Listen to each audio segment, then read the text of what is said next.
अस्सलामुअलैकुम। Face to face with Ayesha Bakhsh में आपको खुशामदीद कहेंगे। मुल्क में इस वक्त 3 मसाइल साथ साथ चल रहे हैं और बढ़ रहे हैं। कोरोना की तीसरी लहर में शिद्दत आ रही है।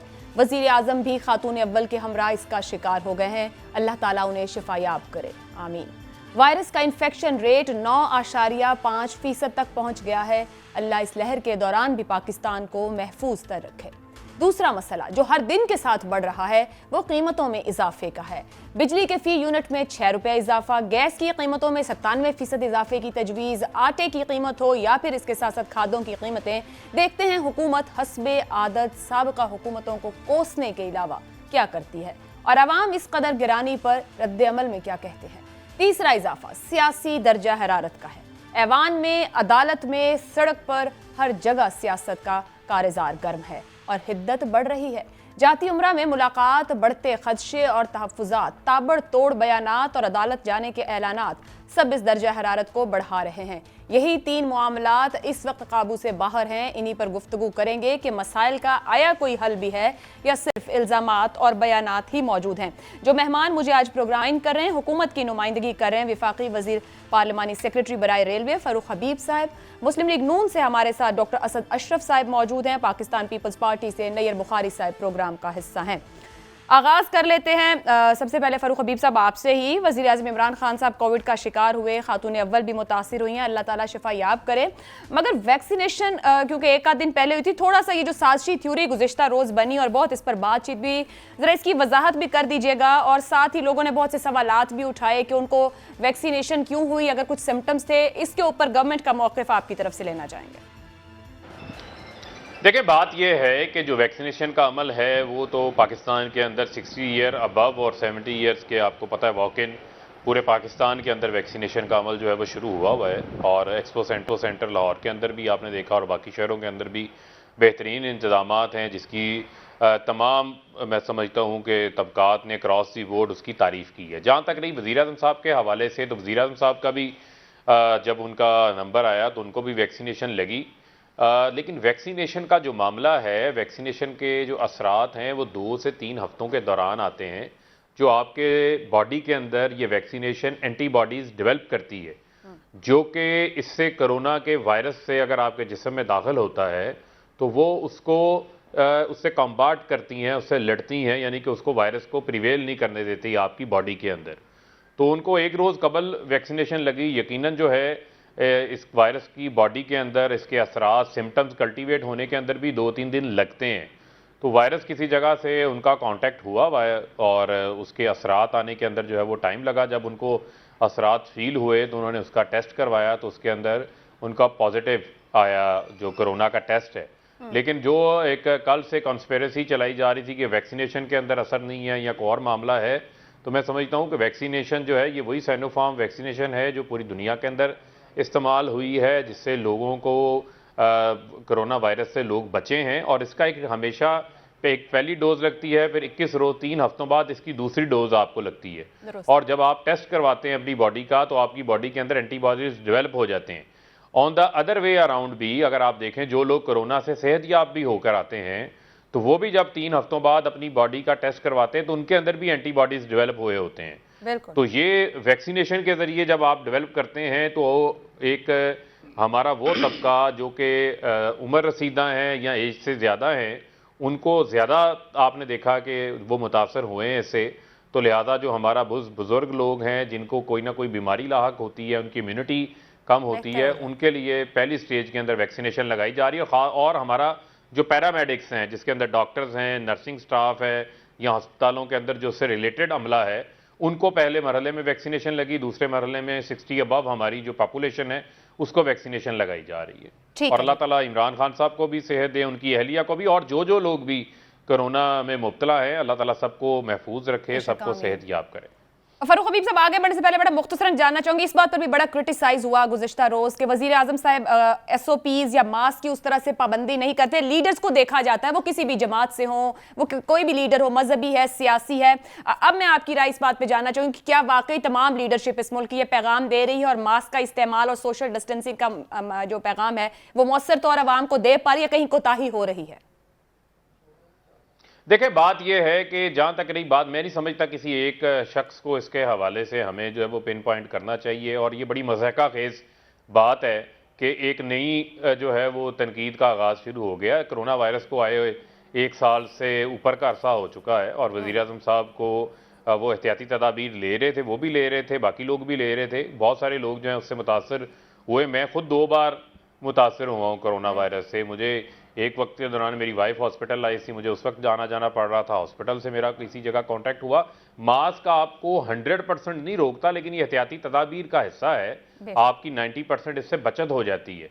लेकिन चूंकि हमारी एक आबादी का हिस्सा है, हम लोगों से मिलजुल रहे होते हैं, कंटिन्यूसली मीटिंग्स हो रही होती हैं, तो किसी जगह के ऊपर भी आपका इससे कॉन्टैक्ट हो सकता है। लेकिन फिर भी एहतियात जो है वो अपनी जगह के ऊपर हम सबको करनी है, ताकि इस वायरस के से हम आगे फैलाने में हम हिस्सा ना बन सके। वैक्सीनेशन भी जरूरी है और मास्क भी इंतहाई जरूरी है। गुफ्तगू आगे बढ़ाएंगे। आज जो रायगढ़ में मुलाकात रही, मुशावरती बैठक रही, असद साहब ये फरमाइएगा, पीपल्स पार्टी कहीं हिस्सा नहीं थी और प्रेस कॉन्फ्रेंस के बाद जो नून लीग की लीडरशिप था उसका एक्सप्रेशन ये था कि कोई खास उम्मीद भी नहीं पीपल्स पार्टी से।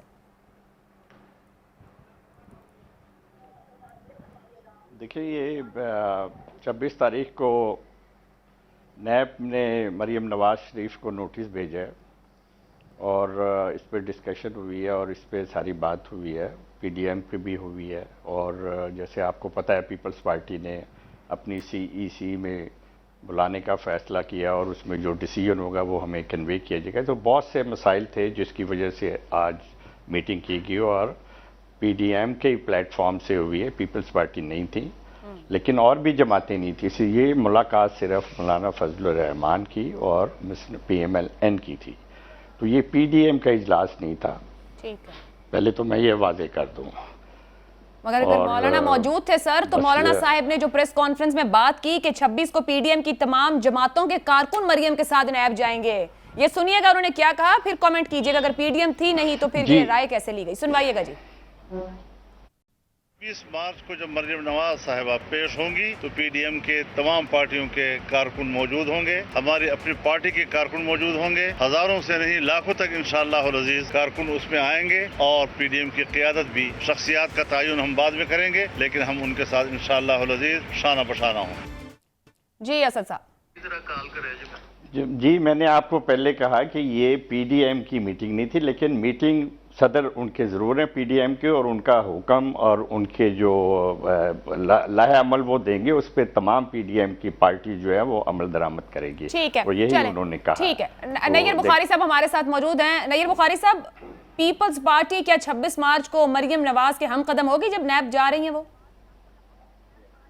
ऑब्वियसली पाकिस्तान पीपल्स पार्टी पीडीएम का हिस्सा है, जिसकी बुनियाद पाकिस्तान पीपल्स पार्टी ने APC बुला के रखी और पीडीएम से ना हमारी राय जुदा है ना पीडीएम के बाकी जमातें उससे अलग हैं, और डिफरेंस ऑफ ओपिनियन होता है, फिर उसको रिजॉल्व भी कर लिया जाता है, डिस्कशन भी हो जाती है। और जब अगर मौलाना ने ये बात की है तो ये सरबराहों की बात है, और अगर मौलाना साहब ने चेयरमैन बिलावल भुट्टो जरदारी साहब से बात की है या आसिफ अली जरदारी साहब से, तो ऑब्वियसली वो उस पर अपना कन्वे करेंगे, अपना माइंड देंगे। क्योंकि मुझे अभी प्रेस कॉन्फ्रेंस के जरिए समझ ली, मुझे बराह रास्त तो मौलाना साहब ने नहीं कहा, लेकिन जो तकाजे हैं बामी मुशावरत के, उसके तकाजे ये हैं कि मौलाना साहब ने अगर बात की है चेयरमैन बिलावल से तो फिर वही रिस्पॉन्स करेंगे इस पर। अच्छा, लेकिन ऑपोजिशन लीडर सेनेट में लेकर भी नून लीग बड़ी दो टोक इस मामले पर कहती है कि पीपल्स पार्टी इस पर बात कर चुकी और कह चुकी थी और अंडरस्टैंडिंग थी, मगर अभी पीपल्स पार्टी कहती है कि ऑपोजिशन लीडर हमारे पास होना चाहिए जब वो अददी बात करते हैं। सर नहीं, इस पे भी देखना जी, बात ये है कि जब सियासी इत्तेहाद बनते हैं और सियासी इत्तेहाद में गुफ्तगू जारी रहती है, इश्यूज क्रॉप अप होते हैं, इश्यूज रिजॉल्व हो जाते हैं, तो इस पे ये कोई हिंदुस्तान पाकिस्तान वाले तलकात तो नहीं है, पॉइंट ऑफ नो रिटर्न पे तो कोई बात नहीं है। तो किसी बात पे भी डिफरेंस ऑफ ओपिनियन हो सकता है, लेकिन डिस्कशन हो सकती है, रिजॉल्व हो सकता है। तो इसमें अगर पीपल्स पार्टी का मौक़िफ़ आया कि जी वो बुनियादी बात ये थी कि वैसे तो जो रूल्स अमेंड हो गए हैं, उस रूल्स के मुताबिक है कि जिसको मेजॉरिटी की सपोर्ट हो वो लीडर लीडर ऑफ अपोजिशन बनता है। सर तो आपकी गुफ्तगू से वही मेजॉरिटी सपोर्ट है। मैं आपको मरियम नवाज साहिबा की गुफ्तगू सुनवाती हूँ, आप उनके एक्सप्रेशन पर भी गौर कीजिएगा, वो एक्सप्रेशन कोई और बात कहते हैं। मुझे बात को कंप्लीट करने दे भाई। जी कीजिए कंप्लीट बात। तो बात यह है कि मैंने कब कहा है कि इस पे बातचीत हो सकती है, वो हमें मना सकते हैं, हम उनको मना सकते हैं। और जैसे पहले हमने उनको मना लिया सेनेट के इलेक्शंस के लिए, हमने बाई इलेक्शंस के लिए मना लिया, तो ये इंटरनल इश्यूज है पीडीएम के, और ये इंटरनल इश्यूज हमारी क़यादत खुद रिजॉल्व कर ले। मानने को तैयार है। तो फिर मैं फारूक साहब की तरफ बढ़ती हूँ। फारूक साहब, हुकूमत और तर्जुमान बहुत शादा हैं कि पीडीएम में इख्तलाफ है। आप लोग तो कह रहे हैं कि मौलाना जिस इत्तेहाद के सरबराह हैं वो इत्तेहाद ही खत्म हो चुका है। कोई तवज्जो करें फिर महंगाई पर, बिजली गैस की कीमतें, किसान रो रहे हैं खाद की कीमत को, आटे की कीमत ऊपर जा रही है। सर जी फिर आपकी तवज्जो कहीं और होनी चाहिए पीडीएम को छोड़ के। देखिए बात यह है, जो पीडीएम का मामला है, पीडीएम तो जो है वो माजी का हिस्सा बन चुकी है, किस्सा पारीना हो चुकी है, और बड़ा वाज़ेह है इसके अंदर। आज की आप इनकी प्रेस टॉक देख लें, वो पीडीएम बनाई तो जो है वो बिलावल ने है, पीपल्स पार्टी यही क्लेम करती है, लेकिन उसके ऊपर अब मौलाना साहब और नून लीग हावी हुई है, और वो उसको कह रहे हैं कि अगर वो नहीं साथ चलेंगे तो पीपल्स पार्टी को फारिग कर देंगे। और बल्कि नून लीग तो वजाहतें मांग रही है पीपल्स पार्टी से कि पहले इस्तीफ़े क्यों जमा किए थे, अब इस्तीफ़े क्यों नहीं दे रहे, और नाम पे मोहर किसके कहने के ऊपर लगाई। इस किस्म की बहुत सारी बातें आ रही हैं। और जरदारी साहब ने भी जो है वो अपने अगले पिछले बदले जो ज़ियाउल हक दौर से लेके अब तक के पीपल्स पार्टी से पूरे कर लिए। मरियम बीबी से जीए भुट्टो के नारे भी लगवा लिए, बिलावल को छोटा भाई भी बनवा दिया, और उसके बाद जो है वो फजल रहमान साहब इस्तीफ़ों के साथ लॉन्ग मार्च करना चाहते हैं। जरदारी साहब ने शर्त रखी है मियाँ साहब पाकिस्तान आए, मरियम पापा को पाकिस्तान नहीं लाना चाहती, तो ना लॉन्ग मार्च होगा। पीडीएम किस्सा पारीना हो चुका है, और मैं ये समझता हूँ कि अब इनको इस्लाहात की तरफ आना चाहिए, जो कि असम्बली के अंदर होनी है। वो इस्लाहात इलेक्शन रिफॉर्म्स के ऊपर होनी है, इलेक्ट्रॉनिक वोटिंग के ऊपर होनी है, बायोमेट्रिक सिस्टम के ऊपर होनी है, इंतखाबी अमल को साफ शफाफ बनाने के लिए इस्लाहात होनी है। और मैं समझता हूँ कि अपोजिशन के अरकान को अब अपनी जिम्मेदारी निभानी चाहिए। असम्बलियों में आते हैं, टीएडीए लेते हैं, तनख्वाहें लेते हैं, कमेटियों से टीएडीए लेते हैं। फारूक साहब, वैसे आपके लिए ये खबर है कि आज की वहाँ मुशावरत में फैसला किया गया है कि इंतखाबी इस्लाहात का हिस्सा नहीं बनना चाहिए। ये जो आज की मुलाकात है वहाँ पे फैसला। देखें बात ये है कि हिस्सा बनना चाहिए या नहीं बनना चाहिए, तो फिर तो मेरी बात के अंदर मजीद वजन कायम हो गया ना। अवाम इनको देख रही है, लोगों ने इनको असम्बलियों के अंदर अगर भेजा है, तो मुझे आप ये बताएं कि फिर ये असम्बलियों से तनख्वाहें ना लें, ये टीएडीए ना लें, ये कहें हम नहीं लेते, अवाम के टैक्स के पैसे की तनख्वाहें भी ले रहे हैं, इनके मोस्ट ऑफ द अरकान इनके फैसलों के साथ नहीं खड़े।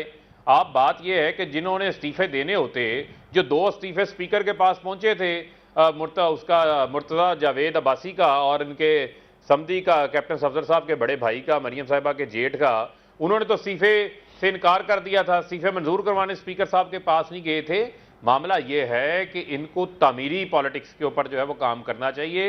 अब ये डिस्ट्रक्शन की पॉलिटिक्स, इंतशार की पॉलिटिक्स, वो अवाम भी इनकी जान चुके हैं, लोग इनके साथ। फारूक साहब, हुकूमत की तवज्जो पीडीएम नहीं भी है पर पीडीएम पर रहनी है। सवाल यह है कि हुकूमत के लिए मसाइल महंगाई के हैं, कीमतों में इजाफे का है, वहां तवज्जो नहीं है आप लोगों। देखें बात यह है, एक मिनट देखें, जहां तक रही बात आप महंगाई की बात कर रहे हैं, हमें तो डे 1 से चैलेंजेस मिले। इमरान खान को टूटा फूटा मुल्क मिला है, जो इसहाक डार इस मुल्क से भागे हैं, जो वो जगह जगह माइंस लगा के गए हैं, जहां पांव रखो वहां पर नया बम निकल आता है।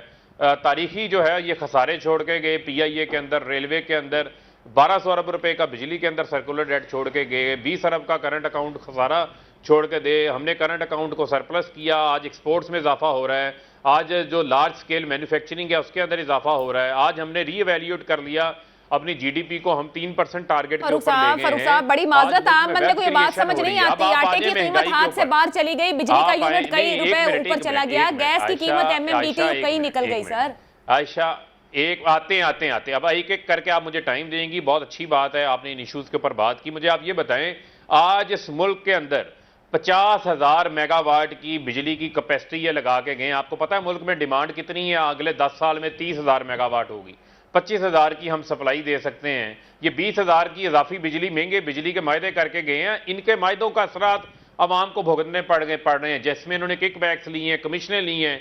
आज आप गैस की बात करते हैं, गैस का तो हमने 30% इनसे सस्ता कतर के साथ मायदा कर लिया, उसी मुल्क के साथ जिनके साथ इन्होंने किया था।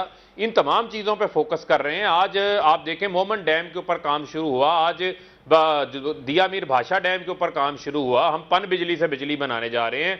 चश्मा 2 आज हमारे जो हम बना रहे हैं न्यूक्लियर से, वो सिस्टम में आ गई है। आज हम रीनिगोशिएट कर रहे हैं आईपीपीज के साथ, डॉलर रिटर्न रेट को हमने खत्म किया है। ये हमारी कामयाबी है, ये वो हमारे लिए कांटे बिछा के गए हैं। अगर मैं कहूं ठीक है, मैं आपकी ये सारा आर्गुमेंट बाय कर लूं, मुझे बताएं कि आम आदमी ये आर्गुमेंट बाय कर लेगा जिसकी जेब पर बोझ पड़ रहा है? मुझे बिल्कुल आम आदमी को समझ आती है। हमें लोगों को सच बोलना है, लोगों को सच बताना है।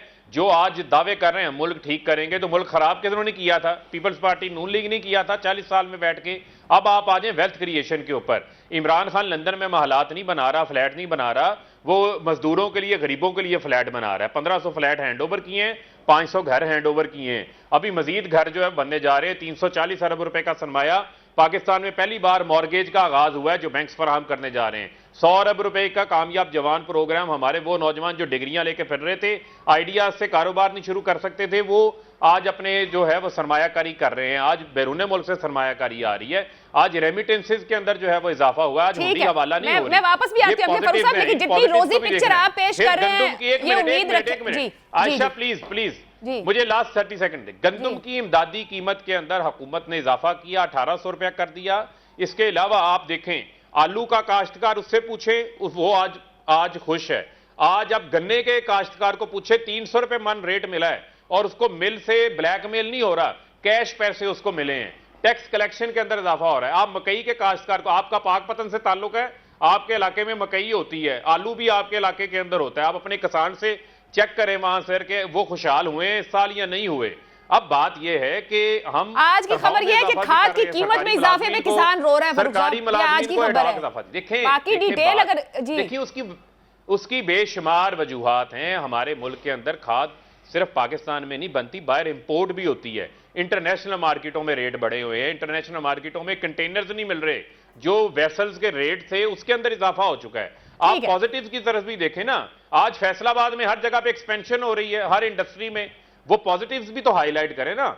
हमने 2.5 साल के अंदर 40 इसीलिए आपको वक्त दिया ना कि आप वो हमें पॉजिटिव बताएं, और मैं इसलिए सवाल रख रही हूं कि अवाम इसको बाय करी। मैं अब वापस आपकी तरफ आती हूं फारूक साहब, लेकिन असद साहब मैं 5 मिनट के अंदर आपको मैं कोशिश की जितनी चीजें बता सकता था, आपने मुझे जो टाइम दिया मैंने आपको बताई।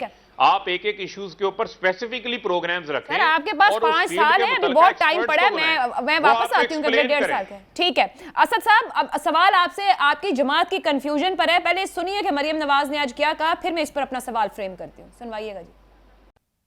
मुत्तफिका पीडीएम का फैसला था जो कि शाहिद खाकान अब्बासी साहब के घर पे तमाम जमातों की भरपूर नुमाइंदगी के साथ हुआ था, जिस पे पीडीएम की मोहर लगी हुई है। और उसमें पूरा कंसेंसस था कि सेनेट चेयरमैन के लिए सब जमातें जो हैं पीडीएम में जो शामिल हैं वो यूसुफ रजा गिलानी साहब को सपोर्ट करेंगी, वोट भी देंगी। और उसके लिए जो डेप्यूटी चेयरमैन है उसके लिए JUIF के जो उम्मीदवार थे हैदरी साहब, उनको भी सपोर्ट करेंगी। और लीडर ऑफ द अपोजिशन जो है वो मुस्लिम लीग नून का होगा। अब चूंकि ये असूली फैसला हो चुका है और किसी की हार जीत के बाद इसमें कोई गुंजाइश नहीं है तब्दीली की।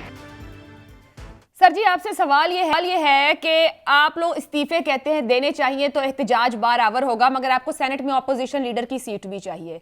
आप लोग इस्तीफे मांगते हैं, मगर NA 249 पर मिफ्ता इस्माइल के लिए अब्बासी साहब फिर इंतखाबी मुहिम भी चलाते हैं। इस्तीफों का आप मुतालबा करते हैं कि PDM दे, मगर डस्का में आपने इलेक्शन भी लड़ना है। सर आप ऐवान की सियासत करना चाह रहे हैं या सड़क पर जाकर इस्तीफे लेकर निजाम को रोल करना चाहते हैं? कंफ्यूजन किस जगह है, या दोनों पटरियों पे पांव बराबर रखकर चलना है? सर 2 कश्तियों का सवार कहीं पहुंचता नहीं। वैसे कंफ्यूजन किसी जगह नहीं है। आप मेरी बात आप जरूर सुनिएगा। आपने 11 सवाल किए हैं, उनसे 11 जवाब लिए हैं आपने, और हमें सिर्फ 2 सवाल किए छोटे शॉर्ट।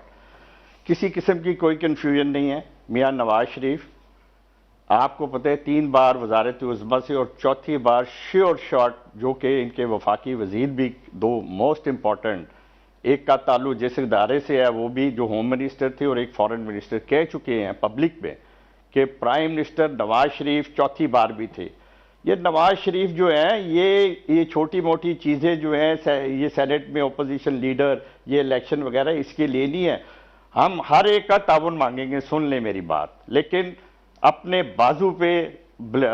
बाजू जो है उसकी ताकत पे यकीन करेंगे, चाहे अकेले रह जाएं, क्योंकि वोट को इज्जत जो देगा उसके साथ हम चलेंगे। आपने देखा हमने कोई ऐसी बात नहीं की, मेजॉरिटी हमारी होती है लेकिन हम दूसरों को सपोर्ट करते हैं। क्यों? क्योंकि वो उस वक्त हमारे मौक़िफ़ पे होते हैं और जो इस चीज़ पे आएगा वो हम करेगा। हम इलेक्शन गए हैं, ज़रूर जाएंगे, क्योंकि हमें नौशहरा में बताना है कि ये सिलेक्टेड है, ये सिलेक्टर्स लेके आए हैं। हमें बताना है कि 18 का कोविड जो है वो ज़्यादा खतरनाक है 19 के कोविड है। मैं प्राइम मिनिस्टर को wish him well, get well soon, सेहत कामना अल्लाह उन्हें अता करे और उनकी बेगम को भी करे और पूरी पाकिस्तानी कौम को करे। लेकिन पाकिस्तानी कौम को मैं ये भी कहूँगा कि गूगल पे सर्च कर लिया करें, WHO की वेबसाइट पे, ये कोरोना के पीछे छुपते हैं।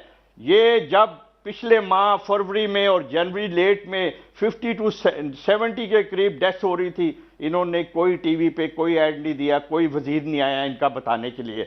लेकिन जब 30s और 40s में आप आए हैं तो ये एकदम जैसे ये पहले कर रहे थे उस तरह इन्होंने किया है।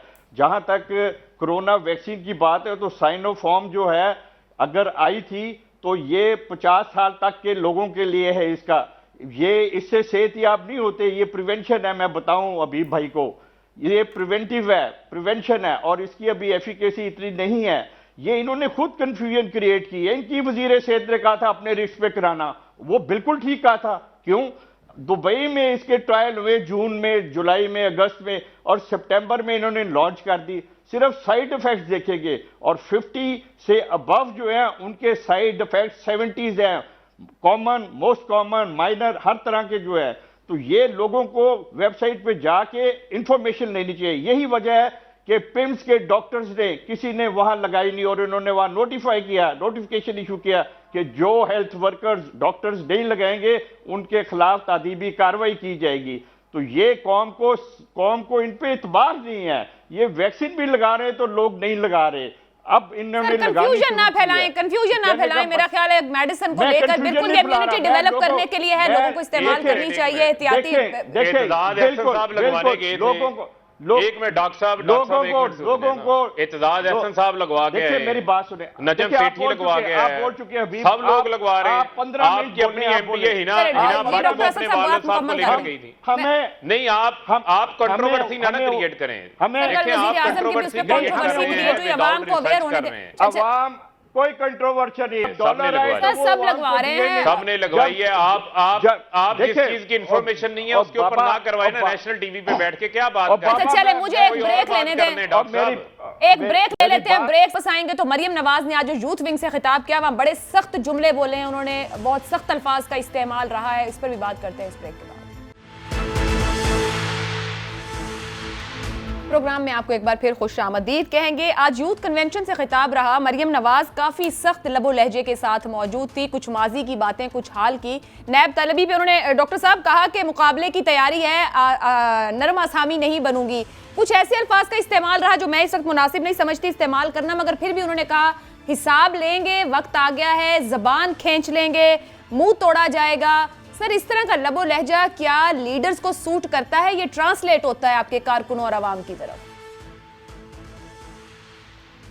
देखिए, हम तो हमारी पार्टी तो बड़ी सब्र का मुजाहरा करती है, वरना तो फौरन ही इस चीज़ का टिट फॉर टैट हो जाता है। टिट फॉर टैट हो जाता है, जैसा करोगे वैसा भरोगे। वो कहते हैं ना कि वफा करोगे वफा करेंगे, जफा करोगे जफा करेंगे। हम आदमी हैं तुम्हारे जैसे, हम वो करेंगे जो तुम करोगे। अब नैब एक है अकाउंटेबिलिटी का, करप्शन का ख़त्म करने का इदारा है, इसको पॉलिटिकल मोटिव्स के लिए और इंजीनियरिंग के लिए इस्तेमाल कर ला। यहाँ पर सैकड़ों डीजीज हैं फेडरल गवर्नमेंट में और प्रोविंशियल गवर्नमेंट में। क्या हर डीजी कोर्ट में इसलिए जाता है कि जनाब ये बेल कैंसिल कर दे क्योंकि ये इदारों के खिलाफ बोलती हैं या फलां करते हैं, ये पॉलिटिक्स कर रही हैं? वो आप अपना मेरिट देखेंगे, आपका केस का मेरिट क्या है बेल कैंसिलेशन का। अगर इस किस्म की वो पॉलिटिकल इंजीनियरिंग होगी तो फिर हम हक बजाने में, हम बार बार जो है, ये नहीं हो सकता कि बाप को बेटी के सामने गिरफ्तार करे और इल्जाम आज तक कोई प्रूफ ना हो सके। क्या गिरफ्तारी के खदशे पे वो एक्सट्रीम में जाके इस तरह के बयानात दे रही हैं? सर जी देखें, आप अवाम के लिए काम कर रहे हैं, तो पीटीआई को जवाब देना या हुकूमत को जवाब देना तो जरूरी नहीं है। देखिए, कहने का मकसद ये है कि कोई पहली दफा जेल में नहीं कि वो डेथ सेल में अकेली गुजार के आई हुई हैं, एक खातून, बेगुनाह खातून, अभी तक तो इसका मतलब ये नहीं है कि यहाँ पर हर वक्त जो है जब कोई ऐसी बात हो तो उसको नैब को इस्तेमाल किया जाए। देखिए जमानत किसी वजह से तो हुई, जमानत ऐसे तो नहीं हो जाती ना, कोर्ट में कोई चीज देनी पड़ती है तो जमानत होती है ना। कोर्ट ये सेटिस्फाइड होती है कि ये जमानत के काबिल है तो वो जमानत देती है। ऐसा तो नहीं होता कि वो कोई चीज प्रोड्यूस ना करे, बेलेबल चीज जिसकी वजह से वो बेल ना हो।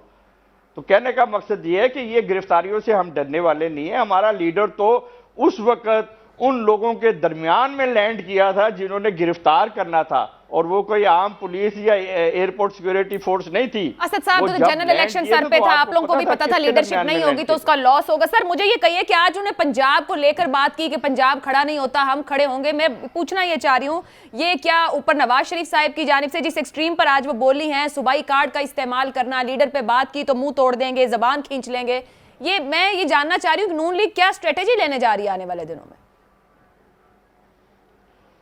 देखिए हमारा अभी तक का जो बिहेवियर है इदारों के साथ, जब वो बुलाते हैं तो वो आपके सामने है, और जब जितनी दफ़ा भी बुलाया मियाँ नवाज शरीफ ने 150 पेशियां भुगती बेगुनाह, और वीडियो जज ने ये बता भी दिया, और ये वीडियो वीडियो ज़्यादा नैब डीजी जो है ये भी बेचारे ब्लैकमेल हो रहे हैं, और ये हर एक को ये फैशिस्ट किस्म की हुकूमत है, हर एक को ये डरा धमका के अपना काम कराना चाहते हैं। अब वो नहीं रह गया। सर आप नहीं इदारे को धमकाएंगे जब इतने कारकुन जाएंगे और मौलाना कहें कि हमारी भी जमात जाएगी, पीडीएम की सब जमातों के कारकुन भी जाएंगे, वहां क्या काम है अगर नैब बुला रहा है मरियम नवाज के सबके जाएंगे?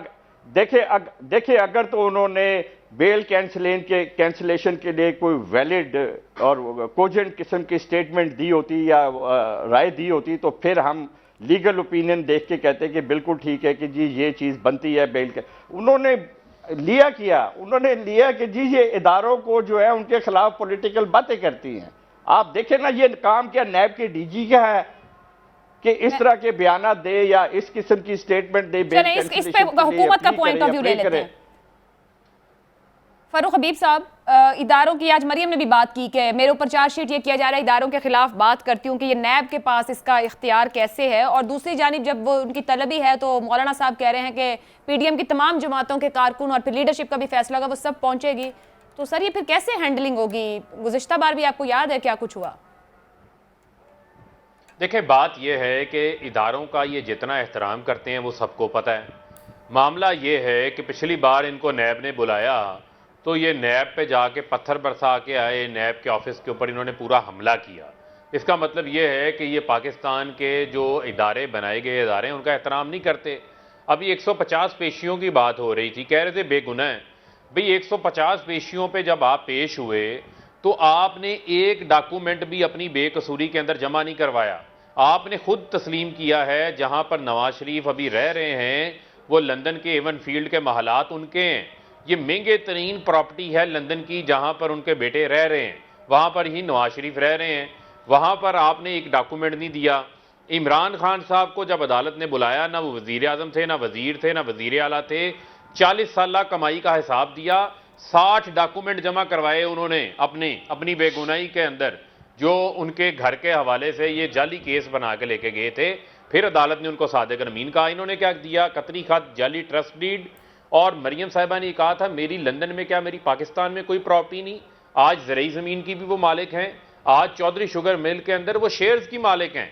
वो शेयर्स किस तरह शो करते हैं जी? एक सऊदी इन्वेस्टर जो है वो चौधरी शुगर मिल में सरमायाकारी करता है, बाद में वो वही शेयर्स जो है वो मरियम बीबी के नाम पे ट्रांसफर हो जाते हैं। ऐसे ही एक यूएई से आती है इन्वेस्टमेंट, वो बाद में शेयर हसन नवाज के नाम पे ट्रांसफर हो जाते हैं। यानी इस मुल्क से किकबैक्स का, कमीशंस का पैसा मनी लॉन्ड्रिंग होकर सऊदी अरब, यूएई, बाकी ममालिक में जाता था, उसको ला के ये इन्वेस्टमेंट की शक्ल में बैरून ममालिक के लोगों के नाम से जाहिर करते थे। जब उनसे पूछा गया तो उन्होंने कहा ये इन्वेस्टमेंट हमारी नहीं थी। तो लिहाजा आप देखें टीटियां इन्होंने मुतारिफ करवाई, जाली अकाउंट्स इन्होंने मुतारिफ करवाए। ये साहब अब ये तो पूरी बात है जो हम इतनी बार मीडिया में सुन चुके हैं। बात यह है कि क्या पीटीआई हुकूमत जो एहतसाब का नारा लगाती थी, 3 साल मुकम्मल हो गए, आपने वो एहतसाब करके दिखा दिया, आप सेटिस्फाइड हैं?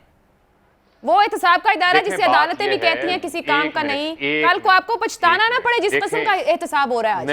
नहीं, देखें बात ये है, एक मिनट देखें, बात ये है कि ये अंधेर नगरी नहीं है। यहां पर आप खुलेआम छूट नहीं दे सकते कि जो दिल चाहता है आप करते रहे बैठ के। कौन सा इदारा मजबूत किया मुझे ये बताएं। जब नैब का इदारा इनके दौर के अंदर था तो नैब का इदारा तो नेशनल जो अकाउंटेबिलिटी ब्यूरो की बजाय जो है वो तो इदारा इन्होंने मफलूज किया हुआ था। आज अगर वो इदारा काम कर रहा है 450 अरब रुपए से जायद की वो रिकवरी कर चुका है, उसको उसका काम करने दें, उसके सामने पेश हों। ये तमाम लोग इकट्ठे क्यों हुए हैं? फजल रहमान ने डीआई खान की प्रॉपर्टियों का, चक शहजाद की प्रॉपर्टियों का हिसाब देना है। ये सब हैंड इन ग्लव हैं इस करप्शन के हमाम में। ये सब नंगे हैं, ये सब फारूक साहब मामला कंक्लूड हो रहा है क्या? मेरी बात फारूक साहब वही है, क्या नैब बहसियत इदारा मजबूत और मौसर हुआ है? क्या ये कंक्लूड हो जाएंगे केसेस? क्योंकि लोग तो बाहर भी चले गए, जमानतों में भी चले गए, नतीजा कुछ नहीं। हमजा शहबाज कितना अंदर रहा है, मामला का कोई हल है? देखें बात ये है, एक मिनट, देखें बात ये है, नतीजा जरूर निकलेगा। नतीजा क्यों निकलेगा? नतीजा इस सूरत में निकलेगा कि आप देखें पहले सजाएं हुई, इदारे अब काम कर रहे हैं, उनको उनका काम करने दें। आप मुझे देखें एंटी करप्शन पंजाब ने 300 अरब रुपए की रिकवरी की है। जब सर फिर नैब कवानीन में तरमीम के लिए कमेटी क्यों बनाई है? अगर सब कुछ अच्छा और मौसर है तो ये चीखें मारना शुरू कर देते हैं। फारूक साहब फिर नैब कवानीन में तरमीम की जरूरत क्यों? 10 रुकनी कमेटी क्यों बनाई? ऑपोजिशन से वो बात क्यों करेगी अगर नैब बेहतर काम कर रहा है? एक मिनट देखें, नैब की जो बात है वो उसके प्रोसिक्यूशन के निजाम को ठीक बनाना है। नैब मजीद फोकस्ड काम करे, कानून के अंदर बेहतरी की हर वक्त गुंजाइश होती है, लेकिन ये नहीं हो सकता जो कानून ये लेकर आए थे आयशा 34 छिक्के, ये 5 साल के बाद जो उसको सजा हुई वो इलेक्शन लड़ सकता है। वो कौन है? उसका बेनिफिशियरी नवाज शरीफ है। 1 अरब से जायद के केसेस के ऊपर नैब केस नहीं सुन सकता, उसका बेनिफिशियरी कौन है? एहसन इकबाल, शाहिद खाकान अब्बासी, राना सनाउल्लाह। ये जो 1999 से पिछले केसेस नहीं सुने जा सकते, उसका बेनिफिशियरी कौन है? शहबाज शरीफ। एक एक चीज इन्होंने पर्सन स्पेसिफिक बनाई थी। हम इनको ये कहते हैं कि इस मुल्क के अंदर कानून की हाकमियत को कायम होने दें। ये जितनी पीडीएम की ब्लैकमेलिंग थी, ये जलसे जुलूस एहतजाज, ये सिर्फ और सिर्फ फारूक साहब एक ब्रेक की इजाजत दीजिएगा। ये मुझे लगता है पीटीआई हुकूमत भी कहीं फंस, जब आप इन तरामीम की तरफ बढ़ेंगे तो फिर इन्हीं लोगों से आपको बात करना होगी। फिर ये तरामीम कैसे होंगी? जिनको अंदर किया था वो आज सारे बाहर हैं। कोई हल है इस ब्रेक के बाद? प्रोग्राम के आखिरी हिस्से में आपको एक बार फिर खुशामदीद कहेंगे। डॉक्टर असद साहब, इदारों की बड़ी बात सभी करते हैं और सभी जमातें कहती हैं, जब हुकूमत में होते हैं तो तर्ज कुछ और होता है, अपोजिशन में होते हैं तर्ज कुछ और होता है। जावेद लतीफ़ साहब ने भी एक मुतनाज़ बयान गुज़िश्ता दिनों दिया है। अब्बासी साहब कहते हैं उनको उस पर माजरत करनी चाहिए। बात फिर वही जाती है कि नून लीग आने वाले दिनों में रास्ता क्या लेना चाह रही है? क्या नून लीग की लीडरशिप कहेगी जावेद लतीफ़ साहब के कि वो इस पर आकर माजरत करे और ऐसे बयानात नहीं आने चाहिए? देखिए यहाँ हमारे लाखों कारकुन हैं और वो MNAs MPs भी हैं और सियासी कारकुन हैं, उनकी अपनी एक ज़ाती राय हो सकती है, ये उनकी भी है। ये उन्होंने देखना है कि उन्होंने माजरत करनी कि नहीं करनी। और दूसरी बात, जहाँ तक अभी इतने सारे इल्ज़ामात की बात की, तो मैं सिर्फ ये कहूँगा, जब मैं आपसे इस वक्त बात कर रहा हूँ तो हकीकत यही है कि इंग्लैंड में जो आप कह रहे हैं वन फील्ड और फ्लैट्स सारा कुछ कह रहे हैं, वहाँ पर आप 1000 पाउंड से ज़्यादा लेके जाए तो एयरपोर्ट पे आपको कुत्ते जो हैं वो घेर लेते हैं कि जी नोट ज़्यादा लेके आ रहे हो। उनका legal system, financial system, anti terror, ये वॉर ऑन टेरर के बाद बहुत सालों से 2000 के बाद से इतना स्ट्रिक्ट है कि कोई पैसा, कोई चीज़ एक्स्ट्रा नहीं वहाँ इलीगल जा सकता। अगर उनकी कोर्ट ने नैब को ये कहा है कि मियाँ नवाज शरीफ को 45 करोड़ रुपया जो है वो उनको जुर्माना किया है, तो हकीकत यही है कि अभी जुर्माना इन्होंने हुकूमत ने दिया है और किसी लीडर से, किसी सियासी वर्कर से एक पैसा भी अगर कोई रिकवर किया है तो मुझे बता दें। हमने नैब को हमने नैब को भुगता है मुशर्रफ दौर में भी। और सर अभी आपकी बनाई है, वक्त था आप बेहतर कर सकते थे। मुझे लास्ट कमेंट फारूक हबीब साहब आपसे चाहिए। गिलानी साहब वाला मामला कल जा रहा है और आप लोग उसके पटिशनर हैं इलेक्शन कमीशन के अंदर, उम्मीद क्या रख रहे हैं? वहां तो अपोजिशन लीडर और चेयरमैन सेनेट पर मामला देखें बात यह है कि गिलानी साहब के साहबजादे सरेआम वारदात डालते पकड़े गए, लोगों की खरीदो फरोख्त करते, ब्राइबरी ऑफर करते हुए, वोट ज़ाया करने की तरगीब देते हुए, इसी तरीके से उन्होंने प्रेस कॉन्फ्रेंस के अंदर उसको कबूल भी किया कि उस वीडियो के अंदर वो मौजूद है। अब कानून बड़ा वाज़ेह है, आप किसी को ब्राइब नहीं कर सकते, आप किसी को वोट ख़राब करने की तरगीब नहीं दे सकते। और यूसुफ गिलानी के बिहाफ पे वो ये काम कर रहे थे और मुझे नजर आ रहा है कि गिलानी साहब को नाअहल होंगे और इलेक्शन कमीशन के ऊपर ये अब पूरी कौम की नजरें हैं, वो देख रही है कि इलेक्शन कमीशन इसके ऊपर जो है अब क्या एक्शन लेता है। ठीक है, यकीनन देखें कानून की ठीक है, बहुत शुक्रिया मेहमानों का, इजाजत दीजिए, अल्लाह हाफ़िज़।